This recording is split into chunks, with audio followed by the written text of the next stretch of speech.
Hi అండి, good morning. రంప వచ్చేసేస్తుందండి. బయటకు వెళ్ళి వచ్చాను. బాగా వాటర్ తాడా వచ్చేసి రంప పట్టేస్తుంది. వాయిస్ బాగాలేదు, ఏమనుకోకండి. ఫిష్ ఫ్రై చేద్దామండి ఇవాళ. ఫిష్ ఫ్రైకి చాలా మంచిదండి. చికెన్ ఫ్రై కన్నా ఫిష్ ఫ్రై చాలా మంచిదండి. హెల్దీ కూడాని. కాల్షియం కూడా వస్తుంది. స్కిన్ డిసీజులతో ఉండవంటున్నారు. చాలా మంచిది. పిల్లలకు పెద్దలు అందరూ కూడా ఫిషే తినాలండి ఎక్కువ. ముక్కలు ఫిష్ ఫ్రైకి కావాల్సిన ముక్కలు కోసేసుకున్నాను. ఉప్పు, కారం, పసుపు వేసి అల్లం వెల్లుల్లి పేస్ట్ వేసేసుకున్నాను. మన ఫిష్ మసాలా ఇంట్లో చేసిందేనండి. ఆ పొడి కూడా వేసేసుకున్నాను.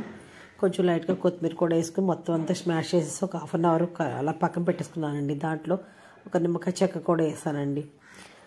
వేసేసుకుని పక్కన పెట్టేసుకుని ఒక హాఫ్ అన్ అవర్ అయిన తర్వాత డీప్ ఫ్రై చేసుకుంటూ, అంటే తక్కువ నూనె అండి, 2 టేబుల్ స్పూన్ ఆయిల్ వేసుకుని కొంచెం కొంచెం వేపుకుని తిప్పుకుంటూ అలాగ మొత్తం పీసులన్నీ వేపుకున్నానండి. చాలా బాగా వచ్చినాయి. కొంచెం సిమ్లో మీడియంలో పెట్టుకుంటేనే బాగా లోపలికి కూడా ఉడుకుతుందండి ముక్క. లేకపోతే అసలు ఫ్రై అవ్వదు.